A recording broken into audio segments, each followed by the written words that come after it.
সদায় খিৰিকীৰ ফ্ৰেমত ওলমি থকা আওপুৰণি বিবৰ্ণ গুলপীয়া পৰ্দাৰ কাষত নিৰ্দিষ্ট সময়টোত ৰয়হি। খিৰিকীৰে বগাই থকা মানি প্লেণ্ট জোপাৰ দুটামান পাতে তাইক সদায় স্পৰ্শ কৰে। ঠিক তেনে সময়তে সোণালী ৰঙৰ গাড়ীখন সেইফালে পাৰ হৈ যায়। ড্ৰাইভিং ছিটত বহি থকা মানুহজনে এবাৰ এই খিৰিকী মুখলৈ চায়। কাষত বহি যোৱা তেওঁৰ পত্নীয়ে কিবা কথা কৈ যায়, নতুবা সন্মুখলৈ চাই যায়। আৰু এদিন তাই খিৰিকী মুখত নাছিল, মাকৰ চাদৰ এখন ধুই আছিল। হঠাতে সময়ৰ কথা মনত পৰি দৌৰি তাই খিৰিকী মুখলৈ আহিল। 5 মিনিটমান সেইদিনা দেৰি হৈ গৈছিল। তাইৰ মন অজানিতে হতাশাত ভাগি পৰিছিল। কিন্তু খিৰিকী মুখ পাই তাইৰ চকু মুখ আনন্দত উজ্জ্বল হৈ আহিছিল, যেন পৃথিৱীৰ সকলো সুন্দৰ ৰং আহি আবেলিটো ৰঙীন কৰি পেলাইছিল। মানুহজনে ঠিক সেইখিনি ঠাইতে ৰৈ গাড়ীখনৰ বনেট খুলি কিবা এটা পৰীক্ষা কৰি চাইছিল। উদ্বিগ্ন পত্নীয়ে কিবা সুধি আছিল তেওঁক গাড়ীৰ ভিতৰৰ পৰা। তেওঁ গাড়ীৰ খোলা বনেটৰ তলেৰে খিৰিকীখনলৈ চাইছিল। আৰু সেই মুহূৰ্ততে তাই দৌৰি আহি খিৰিকী মুখত ৰৈছিলহি। গাড়ীখনৰ বনেট বন্ধ হৈছিল। তেওঁ গাড়ী ষ্টাৰ্ট কৰি তাইলৈ চাইছিল। সেইদিনা তাই অলপ হাঁহিছিল। তেওঁ হহা নাছিল, কিন্তু নহহাকৈ হাঁহিৰ ৰেখ মুখত বিয়পি পৰিছিল। আন এদিন ৰিমঝিমকৈ বৰষুণ পৰি আছিল। নিৰ্দিষ্ট সময়ত গৈ 10 মিনিটমান আগেয়ে সোণালী গাড়ীখন পদূলিত ৰৈছিল। সেইদিনা তেওঁৰ কাষত পত্নী নাছিল। মূৰত ৰুমাল এখন লৈ মানুহজন দৌৰি অহাৰ দৰে আহি ঘৰটোৰ বাৰাণ্ডাত উঠিছিলহি। তাইৰ হাতত ধূনাৰ বানটো আছিল। ধূনা জ্বলোৱা হোৱা নাছিল। সন্ধিয়াৰ বাবে ধূনাৰ বানটোক তাই সাজু কৰিছিল মাত্ৰ। বাৰাণ্ডালৈ উঠি অহা মানুহজনলৈ তাই অবাক হৈ চাইছিল। তেওঁ কৈছিল, এগিলাচ পানী খাম। তাই ভিতৰলৈ গৈ পানী এগিলাচ আনি দিছিল আৰু তাইৰ কঁপি থকা আঙুলিত মানুহজনৰ আঙুলিৰ স্পৰ্শ হৈছিল। থেংক ইউ, তেওঁ কৈছিল। তাই সামান্য হাঁহিব খুজি ওঠ দুখন কঁপিছিল।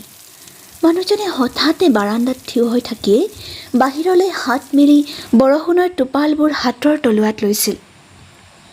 তাইলৈ চাই কৈছিল, তোমাৰ ঘৰৰ বৰষুণ যাক মই লৈ যাওঁনে?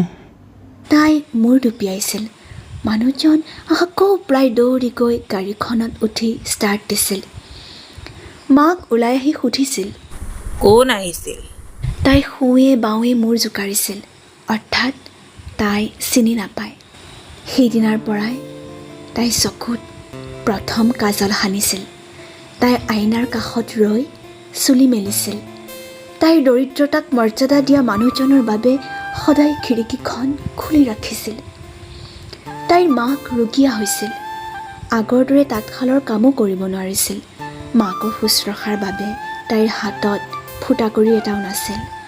মানি প্লেণ্টজোপা হঠাতে মৰহি শুকাই গৈ ঘৰৰ ভগা বেৰখন ওলাই পৰিছিল। সোণালী গাড়ীখন ৰাস্তাৰে অহা যোৱা বন্ধ হৈ যোৱাৰ পিছতো তাই খিৰিকীখন খুলি ৰাখিছিল আৰু নিৰ্দিষ্ট সময়ত গৈ খিৰিকী মুখত ৰৈছিল। তাইৰ শৰীৰটো দিনে দিনে গাজ মেলা বাঁহৰ পৰা পুৰঠ বাঁহলৈ ৰূপান্তৰিত হৈছিল। মাকৰ ভৰি হাত সন্যাসীৰ জটাৰ দৰে হৈ পৰিছিল। খোজ কাঢ়িবলৈ শক্তি নাছিল যদিও তাইৰ মুখত ৰুদ্ধ হৈ থকা শব্দবোৰ মাকৰ মুখেৰে অহৰহ ওলাই থাকিছিল। ববা ছোৱালীৰ ৰূপৰনো কি মূল্য আছে? তই তোৰ চুলিবোৰৰ ইমান যত্ন ল'ব লাগেনে? হেৰৌ, চকুত কাজল সানিলেই যেনিবা, কোনোবাই সেই চকু জুৰিলে জানো চাব? তাইৰ বুকুত শেল হৈ সুমোৱা মাকৰ জিভাৰ শব্দবোৰ শুনি ভাৱ হৈছিল, কথা ক'ব নোৱাৰাটো কিমান ভাল কথা। সেই সোণালী গাড়ীখনৰ মানুহজন বা ক'লৈ গ'ল? কথা কেৱল তেওঁ ক'ব জানিছিল। কেৱল তেওঁ।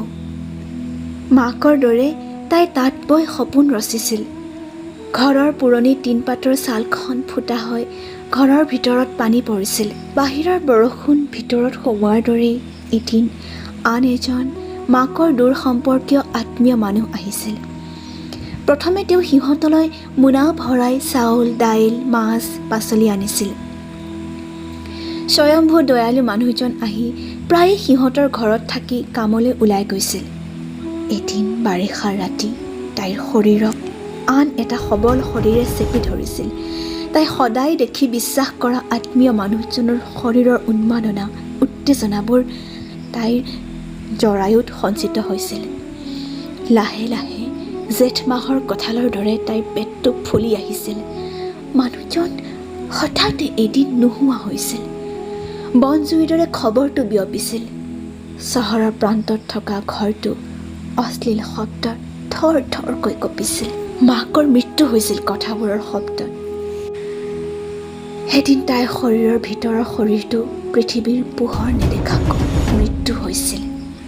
তাৰ পিছৰ কেইদিন তাই নিসংকোচে তেনে শৰীৰবোৰ গ্ৰহণ কৰিবলৈ লৈছিল। শৰীৰেৰে শৰীৰৰ লাজ থাকিছিল। শৰীৰবোৰে তাইৰ ঘৰৰ ছালৰ ফুটা বন্ধ কৰিছিল। শৰীৰবোৰে তাইৰ দৰিদ্ৰতা ঢাকিছিল আৰু শৰীৰবোৰে তাইক সাহসী কৰিছিল। জীৱনৰ অৰ্থ তাই শৰীৰবোৰৰ মাজেৰে বুজিছিল। অশ্লীল কথাবোৰ শৰীৰবোৰেই বন্ধ কৰিছিল। শৰীৰৰ মাজেৰে তাই নিজৰ সমাজ গঢ়িছিল। শৰীৰেৰে তাই কথা পাতিছিল। শৰীৰেৰে নিজৰ হীনমন্যতাও দূৰ কৰিছিল। কিন্তু প্ৰত্যেক জাক বৰষুণৰ আবেলি তাই খিৰিকীখন খুলিবলৈ নাপাহৰিছিল। সহস্ৰ শৰীৰে চেপি তাইৰ শৰীৰৰ হাড়বোৰ এতিয়া দুৰ্বল কৰিলে। চুলিৰ আন্ধাৰ ৰং শুহি পুৱাৰ ফৰকাল পোহৰ মেলি দিলে। পানীত ধুই মেলি দিয়া গামোচাৰ দৰে তাইৰ ছালবোৰে অচিনাকি শৰীৰবোৰৰ সৈতে বন্ধুত্ব নপতা হ'ল। বহুবাৰ খেতি কৰি ৰুক্ষ হোৱা মাটিৰ দৰে তাইৰ মঙহবোৰে শুই থাকিবলৈ ভাল পোৱা হ'ল। চশমাৰ ধুঁৱলী কুঁৱলীৰ মাজেৰে এতিয়াও তাই খিৰিকীখনেৰে চাই থাকে পদূলিৰে পাৰ হৈ যোৱা গাড়ীবোৰ। অজস্ৰ গাড়ী, বাইক তাইৰ পদূলিৰে আহিল আৰু গ'ল। কিন্তু নাহিল সোণালী গাড়ীখন।